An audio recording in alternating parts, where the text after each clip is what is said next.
Testing justice.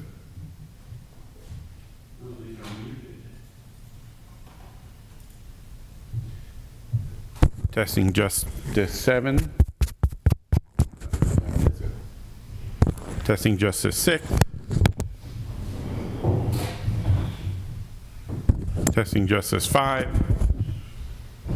Testing justice 4. Testing justice 3.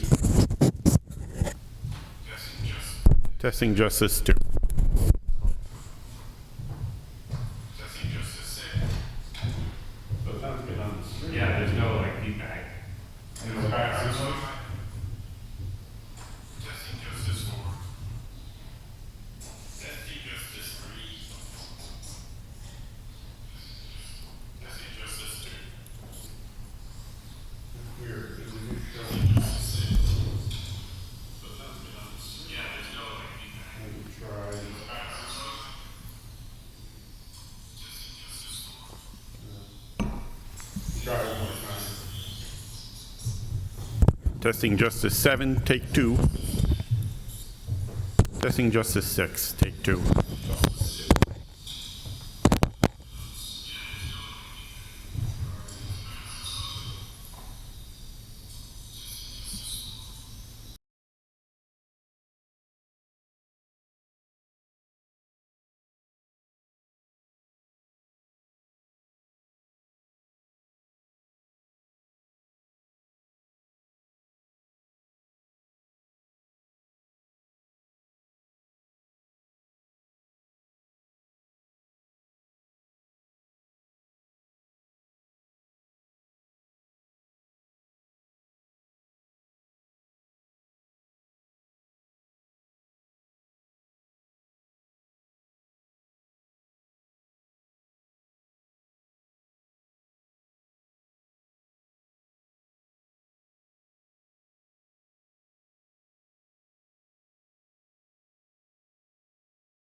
persons having anything to do before the Honorable Justices of the Supreme Judicial Court, sitting at the law court at Portland, within the state of Maine, may come forth and declare, and they shall be heard.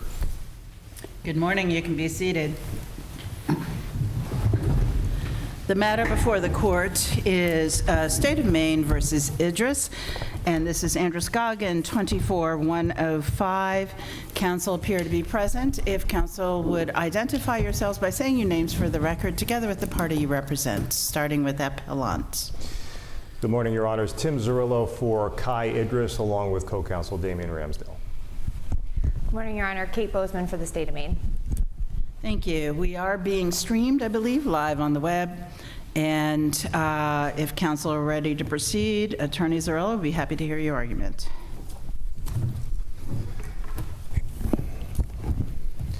Madam Chief Justice Stanfill, Justices of the Court, Counsel, along with Damian Ramsdale, I represent Kai Idris in this appeal here today. May it please the Court. This appeal takes up a nagging issue of the appropriate scienter in the gross sexual assault statute, in this case under 253 sub 2 sub d. There, innocent sexual acts are separated from criminal sexual acts for two reasons. One, because the other person is unconscious or physically incapable of resisting, and two, the other person has not consented to the sexual act. Particularly in the case of mutual and voluntary intoxication, such as we have here, these lines can become blurry. But the court's reasoning below that a reckless scienter should be applied instead of at least a knowing scienter was error. It was also error to instruct the jury only that the scienter applied to the issue of consent and to ignore the other element. The court twice instructed the jury that the mens rea of recklessly applied only to the consent element, saying that the state must prove the complaining witness was unconscious or otherwise physically incapable of resisting the sexual act, and that she had not consented to the sexual act, and that with regard to whether she consented, that the defendant had acted recklessly. That's found on page 478 and 479 of the trial transcript. Human sexual interaction is a very complicated topic, and I am far from going to propose to solve it here. But the overarching argument we are making is that the mens rea must be sufficient enough to make the proof of each element meaningful. This court said it in Assad. This is a complicated and nuanced area of human behavior. Knowledge is what separates innocent conduct from criminal conduct.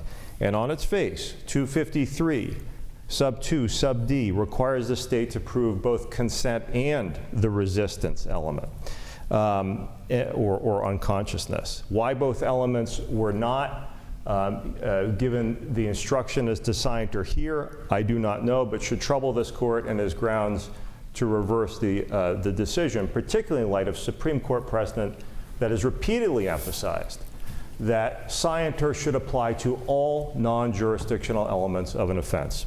I'll be happy to take your questions. We said previously that we were uncomfortable venturing into the area of policy.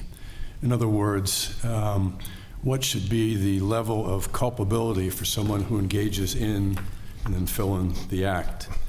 And we told the legislature that this was not our prerogative. In Assad, it didn't affect the outcome because we concluded that under the standard that he was arguing for, that it would have satisfied the elements.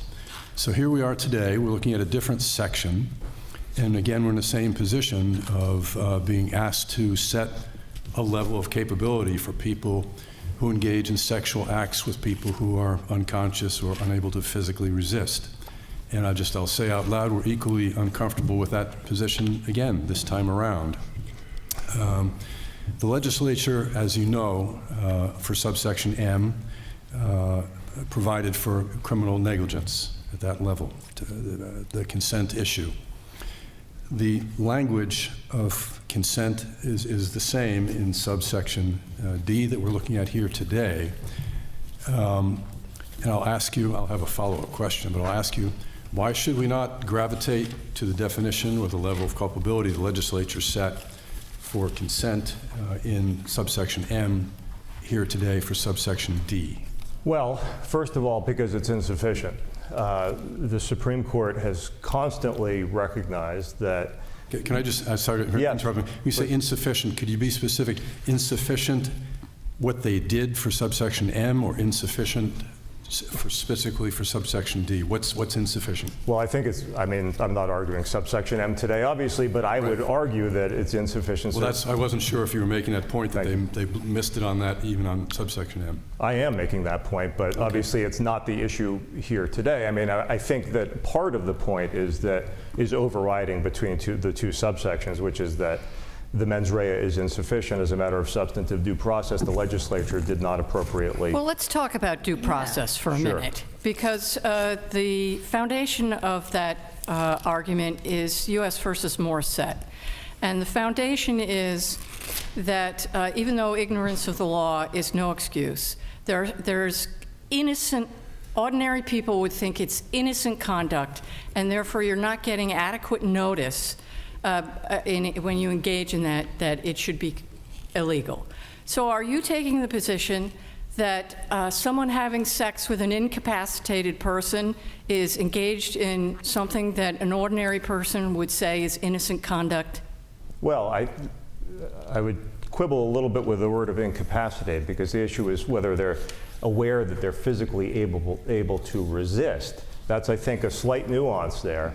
And the issue is, I guess, I'm not sure if I'm answering your question, Justice Connors, but the issue for me there would be, given the nuance in human sexual behavior, particularly when drinking is involved, and we know that these assaults spring from drinking behavior constantly, that there must be a sufficient mens rea, and I don't know. But I'm focusing on the due process argument you've made, not what should be the mens rea for legislative history, but the gravamen of the due process argument is that it is ordinarily considered by ordinary human beings to be innocent conduct. And are you positing that this conduct, as expressed in this language of the statute, the ordinary human being would think it's perfectly innocent conduct? I think that if the ordinary human being knew, if it's clearer if the person is unconscious, as opposed to the latter clause, which is they know that they're physically incapable of resisting. But you're saying it's okay for a person to consciously disregard the risk that the other person is unconscious and hasn't consented. That's your position. Well, I'm not saying it's okay. I'm saying that. Well, you are, though. You're saying Yes, it you has are. to be more than that. Yes, it has to be knowing. I'm sorry, Your Honor, I misunderstood your question. Yes, I'm saying it should be knowing, but in this case, it was never even instructed on for that first clause. So there was no mens rea given to the jury whatsoever. It was a strict liability crime as to whether or not, as to the resistance Well, element. there was an instruction given on consent as to recklessness. Yes, but it was so directly to the issue of consent. And I tried to point out in my opening that the trial court justice twice instructed that the mens rea only applied to the consent element. What about the reference to attendant circumstances? In other words, the full recklessness instruction, in this case, focused on the consent element and then made a reference to attendant circumstances. Could the person's conscious or unconscious state be viewed as an attendant circumstance? Well, I think, if I'm remembering correctly, that's how it was interpreted in Assad, that the mens rea, the attendant circumstances instruction as to the scienter should be applied. But regardless Well, in of... Assad, there really weren't attendant circumstances that we were talking about. It was simply not consent. It was not consent, and it was very clearly manifested in the facts of the case. And getting back to your question, I think, Your Honor, I think the question as to whether or not the attendant circumstances scienter could be applied to this case is it could. We are just saying it should be the knowingly scienter and that it should apply to both of the elements the state is required to prove. Counsel, was that specific objection made below? I know there was a lot of discussion about what's the appropriate level of mens rea, but there wasn't any specific exception to the instruction that did not flesh out what an attendant circumstance was. Isn't that right?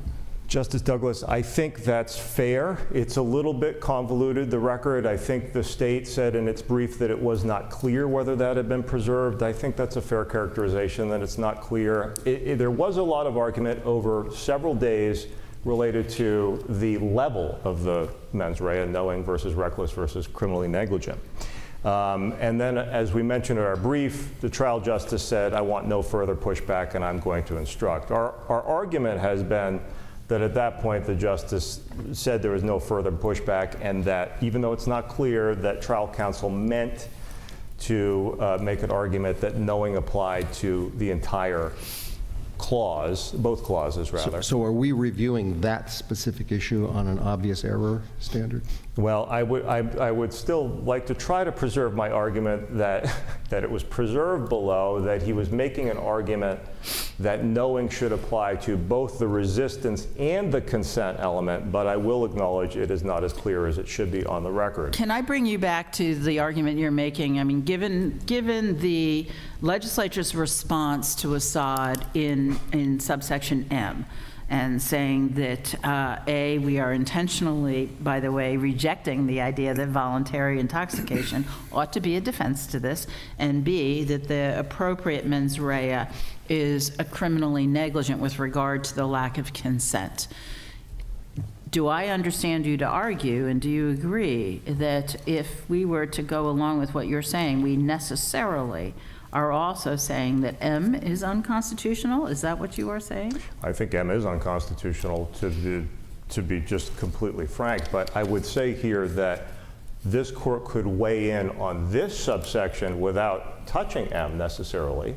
And the reason why I say that is it's never been addressed Well, yes before. and no, but if we say that recklessness is insufficient for the consent element in subsection D, never mind the other elements, but if we say it's insufficient for the consent element, aren't we necessarily saying it's insufficient under subsection M? I think it is insufficient, so that wouldn't bother me if you did say that, but I guess the only thing I would say is that we are dealing with a different class of crime. So. And actually, that takes me back to my original question. We kind of took an off-ramp on that question as you were answering it, but I would like you to answer that, which is legislature set out criminal negligence as being the mens rea for consent in M. D also has a consent condition. Why? I realize you feel it's insufficient, but is there a distinction between M and D that would justify us gravitating to a different mens rea for subsection D? Well, I guess, other than the class of crime, Justice Meade, I think the... Right, it's a higher class of crime. It's a higher class of crime here than in Assad. But the higher class of crime is because M is sort of generic lack of consent. This is an unconscious person or a person incapable of defending, so that certainly would raise the classification, but does that really touch the consent definition? Well, I think arguably then this court could require a higher standard of mens rea as a result of the fact that more is required to prove this case, particularly in the fact that this seems directly on point to issues of intoxication and so on. Okay. There don't appear to be additional questions. Thank you. Thank you. Attorney Bozeman, so you're here for the DA's office, or aren't you with the AG's office now? I am recently with the AG's office, Okay. but I am here in the capacity as trial counsel for this case. Okay. Good morning, Chief Justice Stanfield, justices, may it please the court. Contrary to what Mr. Idris suggests to this court, his trial for gross sexual assault contained none of the error that he claims, and his conviction should be affirmed. Idris suggests that the court erred in instructing the jury on a stricter mens rea than that imposed by the legislature in a similar subsection of gross sexual assault, where none presently existed, and in response to this court's decision in the state of Maine versus Assad. In this case, the trial judge instructed the jury on a recklessness standard as opposed to criminal negligence that the state had requested. As this court noted in Assad, determining the appropriate mens rea for crimes of sexual assault like the ones at issue here is an important and unsettled area of law, and the standard of behavior should be determined by the people's elected representatives. The people's elected representatives did just that in the similar statutes within 253, as well as the accompanying unlawful sexual contact statute, and determined that criminal negligence was the appropriate culpable state of mind. The state again argues that because of this, criminal negligence is the correct standard for this case and this statute as well, and therefore the trial judge imposing a stricter standard of recklessness was in no way error. Idris's argument that the jury should have instructed on a knowing mens rea so that a voluntary intoxication defense would not be prohibited is completely contradicted by the legislature's actions and was an issue that was specifically addressed when determining what level of culpability was appropriate. To quote from testimony presented to the Committee on Criminal Justice and Public Safety, a knowing mens rea and availability of a voluntary intoxication defense under these circumstances would be a huge step backwards in Maine's efforts to reduce sexual violence and should be rejected. Similarly, Idris's contentions that the medical records were improperly admitted is both unpreserved for appeal and unsupported by the record. These came in without objection at trial based on statute that allows for their admission, as well as a hearsay exception. The statements made to the medical providers that were introduced at trial were all for the purposes of medical treatment and diagnosis and admitted with the explicit acknowledgement from the defense attorney that they were not objectionable. Finally, Idris's challenges to the state's closing argument, all of which were unobjected to at trial, should fail because the entirety of the state's arguments were centered around and oftentimes quoting evidence that was properly admitted at trial. For those reasons and those discussed in its brief, the state respectfully requests that the judgment of conviction be affirmed, and I would be happy to answer any questions that you have. You correctly pointed out that the people have spoken through the legislature, and they clearly said that for subsection M, criminal negligence satisfies the mens rea requirement. They didn't talk about any of the other offenses in 253. What do we take from that? Can we assume that they meant to cabinet simply to subsection M? They weren't constrained by the case. They were looking at a statute itself, and from that, do we assume that even though they didn't say it, they meant to spread criminal negligence across all the mens rea in 253? Or was the contrary make more sense, that no, they're only limited it to subsection M and left the rest of it down the road, perhaps for the law court to help them out? I guess I can't speak to whether or not that was purposefully disregarded. I do think that I would echo some of the court's suggestions earlier that the specific clause at issue within 253(2)D and 253(2)M, the language is identical, and therefore I think the legislature's changing of that, or determining that criminal negligence was appropriate in that regard, as well as in the accompanying unlawful sexual contact statute, should speak to this court in terms of what is the appropriate determination in regards to the statute at issue here. In Assad, the suggestion was actually that we needed to have a mens rea was actually not based on a due process analysis. It was actually just simply based on the plain language, which is the plain language of consent, in that case, not expressly or impliedly requires that there be no express or implied acquiescence, and that same analysis has to apply here, doesn't it? That there needs to be a mens rea element. Yes, in other words, it was not based actually on a due process analysis. It was simply based on the language of consent. And I think the state agrees with that and agreed with that at trial, that there did need, given the ruling in Assad, that there did need to be a mens rea read to the jury in regards to that element of consent. But what about the other element about unconscious or otherwise physically incapable of resisting?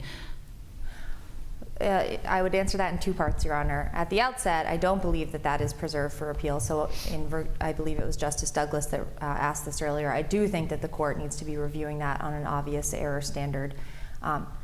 Additionally, the state does not agree that that mens rea needs to flow to both elements of that statute.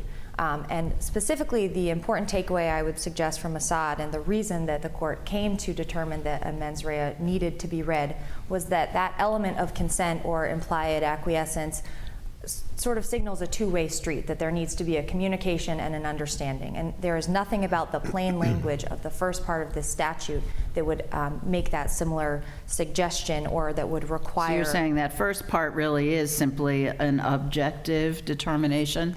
And in attendant circumstance, I think I would suggest that it is a question of fact for the jury. But an attendant circumstance is an element of the offense, isn't it? And doesn't the code pretty clearly say that there must be a mens rea component for every element of the crime?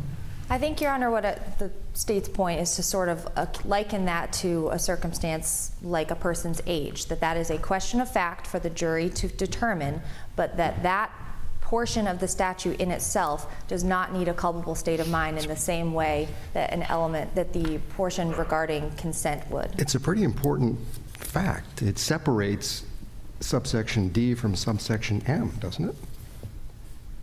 It does separate those. It is a fact that changes the section of the crime. Yes, I would agree with that. But I do not agree that the mens rea needs to flow to both of those, because I do believe that the state's suggestion is that the plain language of that statute, there is nothing about those words at the beginning of the statute that would require a culpable state of mind in the same way and under the same logic that the consent element does, flowing from the Assad case. So in other words, from your perspective, if I understand you to say so, even if the defendant had no reason to know that the person was incapable of resisting, if in fact the person was incapable of resisting, the defendant can still be guilty.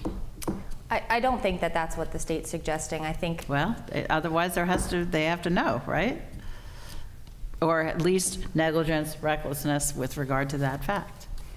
I think, Your Honor, that the plain language of that statute, that the jury would need to find the person. And I would also distinguish, there are subsections within the gross sexual assault statute that talk about a person being mentally incapacitated, for example. There is, I would suggest, a pretty clear difference between a person being mentally incapable of something and physically incapable of something, or Well, let's assume that somebody's lying in a bed and they are paralyzed and unable to physically, incapable of resisting. Does the defendant have to know that? The defendant has to know that the other person is incapable of consenting, which is an important part of the statute. Well, does it say incapable of consenting in the statute? Sorry, that the person has not consented, so that element is important. So you're saying that the first part, unconscious or otherwise physically incapable of resisting, is really sort of an objective determination for the jury to make whether that is in fact the case, and that the second part, lack of consent, has to be both that it in fact was no consent, but also that the defendant was negligent in not understanding that. Yes, Your Honor, and I also think that that's an important point to bring up in regards to the defendant's due process argument that there is a wealth of innocent behavior that would be criminalized by this conduct. All of the examples that were brought up as some of that innocent criminal behavior would not be so if the consent element was not met. Correct. So a consensual bondage relationship, again, if a person, it is that lack of consent and that recklessness or criminal negligence in regards to whether the other person is consenting that would criminalize that conduct. As with the example of a long-standing agreement between married people that they could engage in sexual acts with the other when they were unconscious, that it is the change in the consent that criminalizes that behavior. So I disagree with the defendant's suggestion that there is this whole host of innocent behavior that would be criminalized if the mens rea didn't flow through the entire statute. I'm still struggling, though, with the mens rea and the attendant circumstance. You cited age as another example, but in the sexual assault statutes that involve age, those are strict liability offenses. This is not a strict liability offense, and the code pretty clearly says for every element of the crime, and this is an attendant circumstance, it is an element, there must be a mens rea component. Doesn't it? I think, again, Your Honor, I would echo Justice Stanfield's recitation that the state believes that this is really an objective fact, that portion of the statute is an objective fact for the jury to determine, and there is nothing about the nature of those words that would require a culpable state of mind in the way that the latter Is that because the defendant has nothing to do with bringing about those circumstances? Is not for purposes of guilt. The defendant is not required to have any involvement in bringing about those circumstances. Yes, Your Honor. Well, also, I'm reading the statute that says you have to have it for every element. And it says, when the definition of a crime specifies the state of mind. It doesn't here, does it? So why would this statute apply at all? It doesn't, and I think that perhaps the suggestion is that it should, and that the decision in Assad's would suggest that part of it needs to. So I don't know that that statute applies at all, but I would reiterate that the state does not believe that And it applies to both elements. If we were going to say, well, in the abstract, when there is no mens rea included by the legislature, what are the steps that we use? We look at context, we look at, you've argued, we look at what they did with M. And isn't one of the other things we look at, what was the common law? You know, so what should be the default when they say nothing? And isn't traditionally this a crime of general intent, which would mean it could be anything from, it could be recklessness? And isn't that why the model penal code has the default recklessness, looking at the common law? So at the highest, I think that's called a softball question. so wouldn't the highest that you would get under the common law be a recklessness mens rea? I think I would agree with that, Your Honor, and also, and I would again also point out that looking to the legislative history of these similar statutes, that the highest that there should be, would ever be, would be recklessness as well, because this issue of voluntary intoxication was specifically fleshed out. And I also just want to bring back to the state's point that the state suggests that even under a knowing standard, the evidence in this case was well sufficient for the jury to have found the defendant guilty. Even if the evidence is sufficient under a knowing standard, if in fact the jury was only instructed as to recklessness, can we substitute our judgment for the jury's? I agree that that is a differentiation between this case and the Assad case, but I also think it's important to address, at least from the state's perspective, we have a very different view of what the defense now argues is the facts that the jury heard, and that is that these really were diametrically opposed testimonies from the defendant and from the victim in this case. And the victim's testimony was supported by a wealth of other things, but ultimately the jury would have had to entirely disregard the defendant's testimony, and if that were the case, the victim's testimony was extremely clear. I would disagree with the suggestion that that there was evidence that she was blacked out drunk or that she was forgetting parts of her night. I think that is sort of parsing out sections of the testimony that when looking at the whole. Well, and that may be supportive of some of the physically incapable. But actually, doesn't the standard of recklessness fold in a certain knowing element? And recklessness involves a conscious disregard of a known risk. So in order for the jury to have found Mr. Idris guilty, they would have had to have concluded that he consciously disregarded a fact that he knew, which was that she was functionally unconscious at the time. Yes, and I again would suggest that the victim's testimony also would have made that an extremely clear, if believed, question for the jury, because her testimony was She said stop.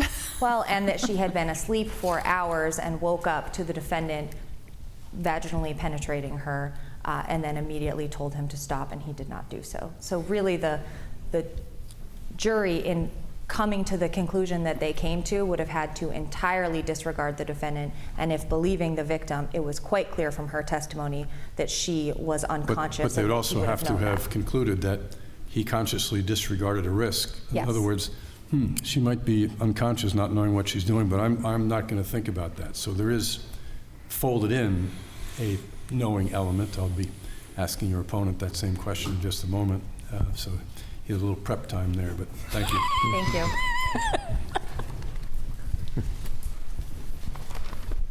Mr. Zarella, can I just ask one quick question about the medical testimony? Isn't the testimony that you cited as being erroneously admitted just simply cumulative or duplicative of what's already in the records, which were admitted without objection? The record issue is a little unclear to me as well. The trial counsel, Your Honor, said that he would admit the record subject to redaction. I don't know what redaction was. Okay, but my question is, do you agree that the testimony that you're complaining about is really duplicative or virtually the same. In fact, they were reading from the record in some cases. They were reading, yes, I would agree they were reading from the record. The only reason I'm hedging it all there, Chief Justice, is just because I don't know what was redacted. Okay, thank you.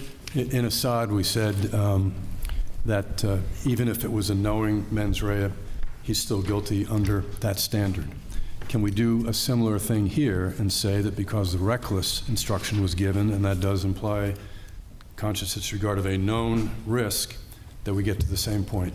Leaving aside the physical resistance element, Yes.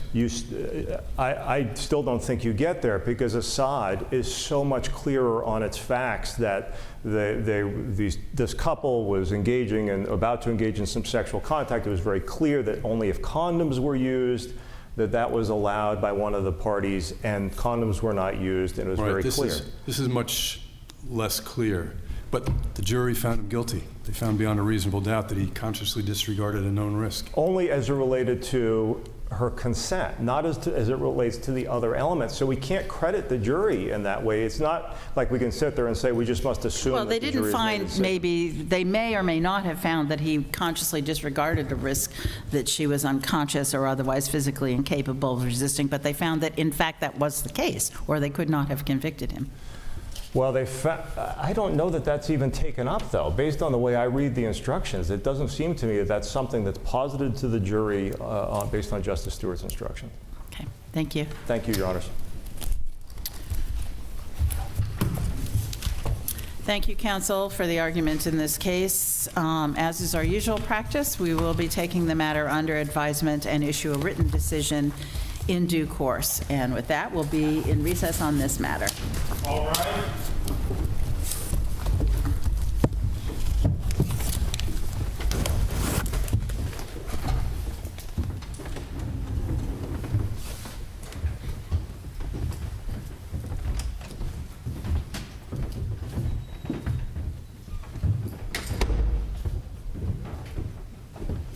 We're going to recess. Thank you. Let me give you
The matter before the court is Penobscot 2466, Greenwood versus Liliev.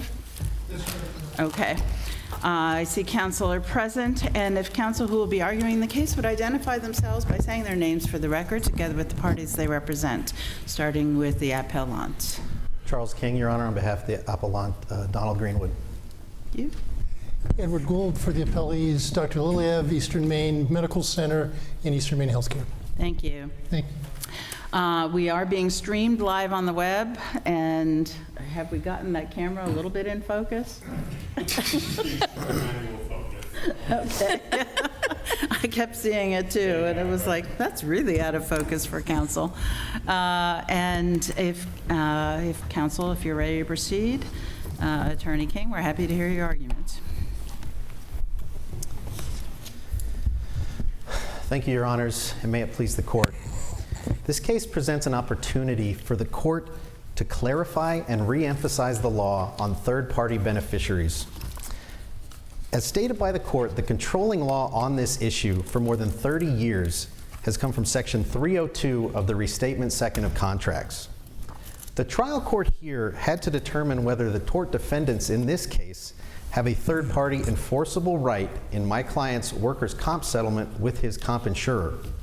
But we're here today because the trial court did not follow Section 302 to make that determination.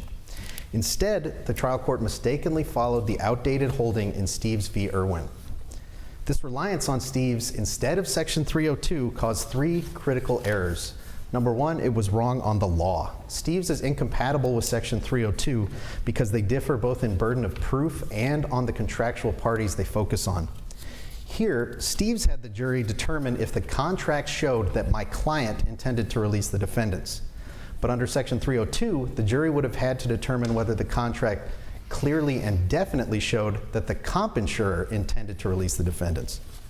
This focus on the wrong party's intent and a lower burden of proof means that the defendants did not meet their burden of proof on the release issue as a matter of law. Second, Steves is wrong on the evidence because it is contrary to the collateral source rule. Here, it explicitly invited the jury to consider whether a collateral comp settlement fully compensated my client for his tort damages. Tort damages, by the way, that same jury had just found the defendants liable for in the first phase of the trial. Finally, Steves is wrong on policy because it's contrary to the workers' comp lien framework. Under the trial court's reasoning, third-party tortfeasors like the defendant can now burden workers' comp insurers with damages that the tortfeasors have already been adjudged liable for.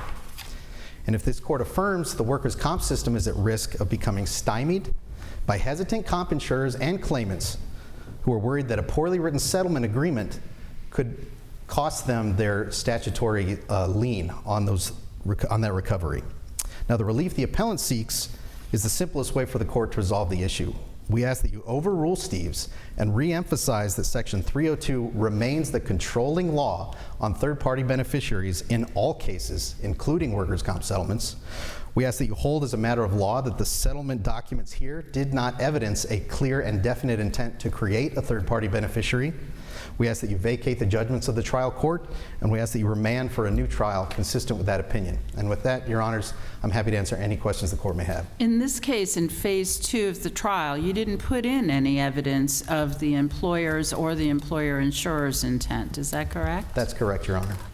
Isn't that, I mean, you had the option to do that. I understand you think that you shouldn't have had the phase 2 and that was wrong in the first place.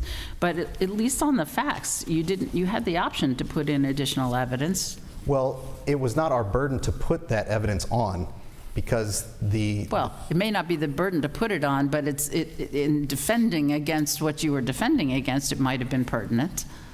Well, Your Honor, we had already been told by the trial court that Steves was going to rule the day and that the only focus was going to be on our client's intent.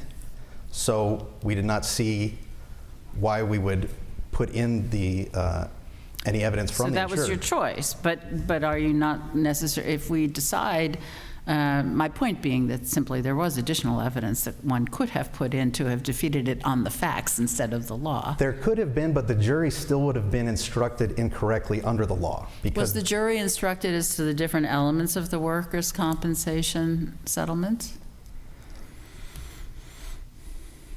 The jury was instructed to determine whether the settlement documents showed that my client intended to release the tort defendants. It Right. was never asked whether the workers' comp insurer intended to do that. When it came to the second question about full compensation, was the jury instructed as to what workers' compensation benefits are intended to compensate for under the statute? I don't believe that they were, Your Honor, no. Okay. Well, assuming that the argument really requires us to overrule Steve's, stare decisis has a certain weight, and so one of the things we look at is this aberrant? Is this an outlier? What do other jurisdictions do as to this specific issue? Can you give us any insight as to that? Is this the requirements of what you have to prove under Steve's? Is that, because I've looked at treatises and I'm not seeing anything that says this is an aberrant outlier. Well, I think, number one, Steve's is aberrant because the law in Maine on determining whether a party is a third-party beneficiary. Well, but Steve's wasn't based on a third-party beneficiary analysis. That wasn't the reasoning, and nothing has changed in the law on third-party beneficiaries since Steve's was decided. So it was based on this, they treated it like it was the common law joint tortfeasor release. You release one, and everybody gets released. And at the time, the Steve's decision was considered fairly liberal because it said, but we don't want to use that because that's too harsh. So we're going to say, no, you can prove that it shouldn't be a release if you can show the intent of the employee or not full compensation. So why is that so unreasonable? Well, I think that the changes in the Workers' Compensation Act since Steve's was decided matter a great deal. How do they change the reasoning being no longer good? Well, for example, Your Honor, now that in 1969, 2 years after Steve's, when the Compensation Act was changed so that employees got the first bite at the apple pursuing a tortfeasor instead of employers. Was there a lien in Steve's versus Irwin? Would there have been a lien at that point? It doesn't, appears to me in Steve's versus Irwin that there was not a lien. Under Steve's v. Irwin, the employer had the right to pursue. Right, but they indicated that they weren't going to, right? Correct. So is that a difference between Steve's and where we are now, that now the employer has an automatic lien, and in Steve's it did not, and therefore who is intending to release is a different analysis. In other words, that we can't just depend on the employees. That's correct, Your Honor. And this court, even in Connell v. Aetna Life and Casualty Company, specifically said that the rights of the claimant and the carrier, workers' comp carriers, are created by statutes embodying legislative purposes that may not be disregarded.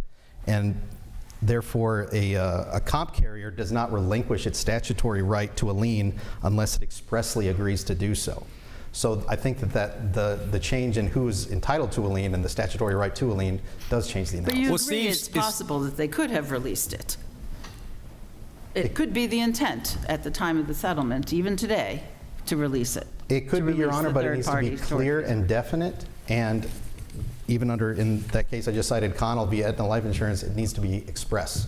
Well, Steve's even applicable to this case? Who's the joint tortfeasor who was released?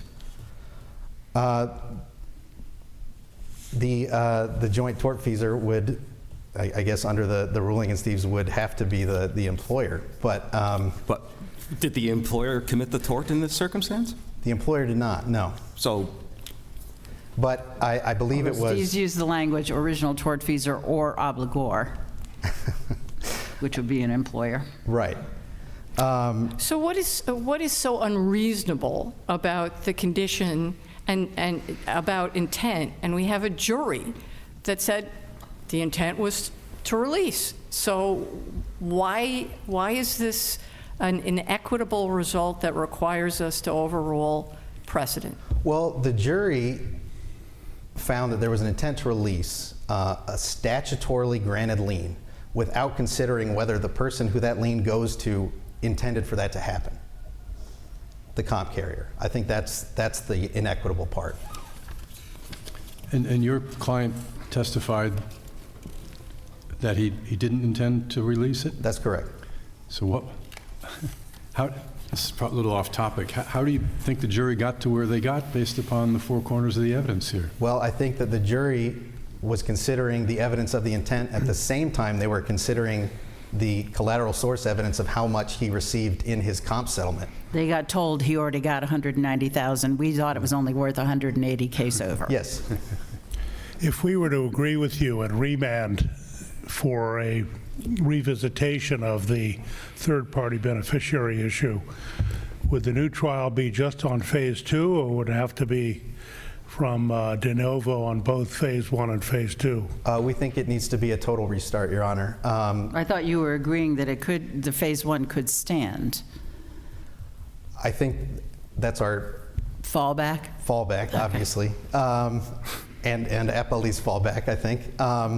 But I think that the way that Steves required this two-phase trial changed a lot of strategy and a lot of, I think it gave the defendant Eppley's an unfair prejudicial advantage, knowing that the jury was going to hear how much this guy got compensated in the second phase. And defense counsel was able to even tell the jury in closing argument, you know, I'm just putting this out there, but I think $180,000 might be fair. You know, that's up to you. Is there any reason why the amount should have come in either under phase 1 or phase 2? No. Actually, shouldn't the amount have been kept out as a result of the change in the Maine Health Security Act? Oh, I mean, I believe so. I think that there's lots of reasons it should have been kept out. Well, the reason that you're here, though, is because you've got a release that was rather broadly written and that is confusing and ambiguous. So do you have any disagreement with the fact that this became a fact matter to be determined by a jury? No, I think it's a matter of law still, because while the trial court was simply looking at ambiguity, but this court has found in third-party beneficiary cases, let's say in F.O. Bailey v. Ledgewood, it said that it held that the language of the contract did not generate a fact issue as to a clear intent to create an enforceable right as an intended beneficiary. So it's more than ambiguity in a third-party beneficiary situation. It has to be unambiguous that there is a clear intent to create a third-party beneficiary. Thank you. Thank you, Your Honors. Mr. Gould. Thank you, Your Honor. And I note that right off the bat, you didn't reserve any time. I did not. I am ready for anything you might, well, I hope I'm ready for anything. Under Steves, Steves posited two ways, two parts, and in phase 2 of this trial, essentially you prevailed on both, i.e. that it was the intent to release the tortfeasor, but also that the compensation received under the Workers' Compensation Act was full compensation, right? That's correct, Your Honor. So here's my question. If the employer has a lien by law under the Workers' Compensation Act, put aside the first part, just going on the second part as to if you can get out of paying anything upon a jury determination that it was full compensation, without regard to whether it was released or not, doesn't that completely undercut and go contrary to the automatic lien under the Workers' Compensation statute? I don't believe so, Your Honor. I mean, first of all, when negotiating a workers' compensation lump sum settlement, whether or not the employer and insurer wants to waive the lien is a matter of negotiation. It can be, certainly. Right. But if we accept under Steves that the doctor, in this case, would be automatically released if a jury found that the amount received in the workers' compensation settlement was considered full compensation without regard to whether the employer waived or was asserting their lien, isn't that the problem? I don't believe so, Your Honor, because, again, you have to go back. You can't look at the case from the perspective of events after the settlement. You have to take a look at the events leading up to the settlement and the settlement itself. And I'm trying to separate that. What Okay. I'm saying is, if we accept what Steves says, then in a case, let's take a case where the release was different. There was no question that there was no third-party tortfeasor that was being released. The third-party tortfeasor was not being released, okay? And the employer is maybe even actively, maybe the employer even brought the third-party case, okay? They're actively asserting their lien. If we follow Steves to its conclusion, then you would be entitled to say the amount that the employee received in their workers' comp settlement is sufficient to compensate. So even though there's a lien, and even though there's no release of the third-party tortfeasor, we get out of it. Well, the problem with that, Your Honor, is I think there are a lot of links in the chain that you have to go through before you get to that point in time. First of all... Well, isn't that what Steve says, though? Well, let's also remember that Steves was decided on summary judgment, and that there was no factual background laid before the court, which the court could consider in deciding these two issues on appeal. Let's say post-Steves, okay? The employer and insurer, with knowledge of the standard that Steves has now imposed upon the parties, that may motivate the employer and insurer to be more active in pursuing their third-party rights. They could themselves go out and seek reimbursement from a third-party tortfeasor. Let's assume that's what had happened here. Let's assume there was no such release that could be construed as releasing the tortfeasor, and assuming this was a subrogated right, the employer was asserting their lien and bringing the third-party claim here.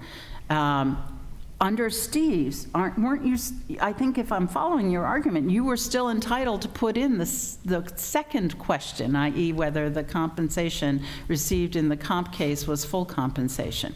Right. Doesn't that completely negate the statutory lien? Well, it doesn't, because that's a factual determination to be played out by a fact finder prior to getting to that point in time where the court has to make a decision. Same facts. Jury says it was $180,000 of pain and suffering, and oh boy, he received $190,000 in his workers' comp settlement. That seems like full compensation to me.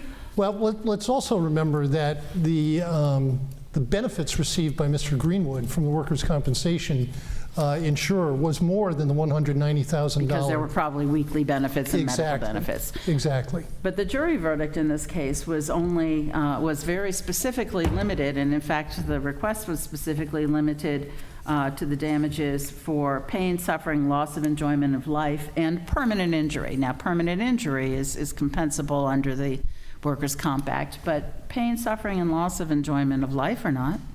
They are not. But let's, again, take a look at the facts at the time of the settlement. If you look at the findings of fact entered by the administrative law judge, there were findings for future medical expenses and a specific $19,000 set aside. And there was also a calculation by the administrative law judge for lost earnings going forward for Mr. And there was no amount sought for earnings in this case or future expenses, correct? That's absolutely correct. So what the facts tell us is that at least part of that $190,000 settlement compensated Mr. Greenwood for elements that would be compensable under the Workers' Compensation Act that he never incurred. So the compensation that he received as a result of the settlement was greater than he would have received had he not waived his rights to receive workers' compensation benefits. Because there were no lost earnings going forward after the settlement, and there were no medical expenses. I'm sorry, I just really did not follow that argument. I'm sure I wasn't. No, I will try to do better, Your Honor. There was a finding of fact that and I'll just focus on the lost earnings. There's a finding of fact by the administrative law judge that the settlement essentially equated to $400 some odd dollars, I think, per week for the rest of Mr. Greenwood's life expectancy as compensation, representing compensation for lost earnings. We know, in fact... Lost future earnings. Lost future earnings, that's right. We know, in fact, that he never incurred that loss because there were no lost earnings, or at least no lost earnings that were ever presented to the jury for consideration. So but that doesn't mean they weren't incurred. That just may mean that, again, depending on how the lien folds out, that if no lost earnings are presented or other wage things, in other words, if the only damages that are presented, although there is some overlap, is for the kinds of damages that are not compensable under the Workers' Comp Act, then, as between the employee and the employer may not end up leaning the entire amount of the recovery. Right, and maybe where I was a little unclear, Your Honor, is that the point that I was trying to make is that if, in fact, Mr. Greenwood never incurred future lost earnings, then at least some portion of that $190,000 lump sum settlement compensated him for something that he did not for a loss that he did not wind up incurring. I'd like to ask a question that relates to what I asked the appellant, which is, again, my understanding is the basis of the reasoning in Steve's was, let's be more generous than the common law rule on joint tortfeasors, because these really aren't joint tortfeasors. The employer is not a tortfeasor. So, and now we're looking at, should Steve's be dismissed under rules of stare decisis because something has changed that would undermine that reasoning? And I'm wondering whether what would undermine that reasoning relating to joint tortfeasors is in 1969, they enacted a statute that got rid of that common law rule about joint tortfeasors and said it's not automatic. And then it had a process for how you deal with that involves after the trial, you figure out the set-off. So why wouldn't that be a basis to say the world has changed since Steve's? Well, what I would argue, Your Honor, is that the scope of this particular case here, this Greenwood case, is very, very limited, okay? This does not invoke broad policy considerations. What this case involves is the interpretation of a release signed by Mr. Greenwood and an agreement between the parties, and the interpretation of the language of the lease. And this court, whatever this court decides to do with this case, is limited to the specific factual... But if we were just looking at regular old contract rules, then wouldn't their arguments about third-party beneficiaries resonate? Because we wouldn't ordinarily read into this if we were just deciding, did they really mean to this, to release this person? It would be unlikely, wouldn't it? Well, not necessarily, but I think more importantly, Your Honor, is that that issue's been waived because Mr. Greenwood never submitted a jury instruction, never asked the court to instruct the jury in accordance with Section 302. In fact, while reserving all of the arguments that they made that this issue should not at all go to the jury, the plaintiffs did not object to the court's instruction on Phase 2. Putting that aside, is Steve's consistent with Section 302? At its heart, I believe it is, Your Honor. How so? Because essentially what Steve's is talking about is the intent of the parties. And if you look at Section 302, Section 302 specifically says, and I don't want to misquote. But in this case, wasn't the jury directed to look at the intent of the promisor as opposed to the parties? And I'm isn't sorry? that a problem as opposed to the parties? And isn't that a problem under the analysis that's appropriate under 302? Well, I don't think so, but before I get to that, again, I want to raise the issue that the Section 302 jury instruction was never requested. Well, If it doesn't the was court have an requested- obligation to instruct the jury as the correct law that applies to the case? And doesn't Warner change that world since Steve's? Well, I've got plenty to say on the collateral source issue. But to address your specific concern, Section 302 specifically talks about the circumstances and whether or not they indicate whether or not the promisee intends to give the beneficiary the benefit of the promised performance. And what the jury had here in this case was the plain language of the release itself, which, if you look at the language that relates to third parties other than the employer and the employee and the insurance company, specifically talks about any other person potentially responsible for any injury suffered by the employee during his employment, which this injury was. Can the employee release the employer's statutory lien alone? Well, I'm going to bring up Butters versus Kane, Your Honor, because under Butters, and that's old law too, but it's still good law. Under Butters versus Kane, if two parties enter a release, unless specific rights are reserved within the language of the release, that's treated as a general release to both parties. But there's no statutory lien there. I don't believe in Butters versus Kane. Well, I agree with you, but Okay, I don't so that's know. my question, is given the statutory lien, it seems to me, I mean, it just seems to me that an employee can't unilaterally release the employer's lien. And if that's true, then don't we have to, whether or not it was requested, don't we have to say you have to look at the intent on the release of both parties? And that even if that was not requested, doesn't that become obvious error? Because otherwise, we're saying the employee can unilaterally release the employer's statutory lien if that happens to be the employee's intent. Well, no, I don't think we need to go there, because even if you look at all of the case law that's been cited here relating to third-party beneficiaries, it specifically talks about the intent of the parties, which may be derived from the documents themselves. And that's where the jury, in this case, can derive the intent of the insurance company. That the But were they instructed that they had to determine that it was the intent of the insurance company as well, or only the intent of the employee? The jury instruction, not objected to by Mr. Greenwood, related only to Mr. Greenwood's. And so my question had to do with, isn't it obvious error if, in fact, by following that to its logical conclusion, the employee then can unilaterally release the employer's lien? Well, again, I would disagree with that, Your Honor, because the jury can derive the employer's intent from the language of the release itself.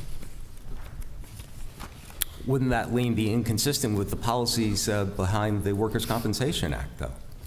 Well, again, it's up to the employer and insurer whether or not they want to waive the lien, which happens. They hadn't done that in this case, though. Well, there's no evidence of that one way or the other than the language in the release. Thank you. Thank you, counsel.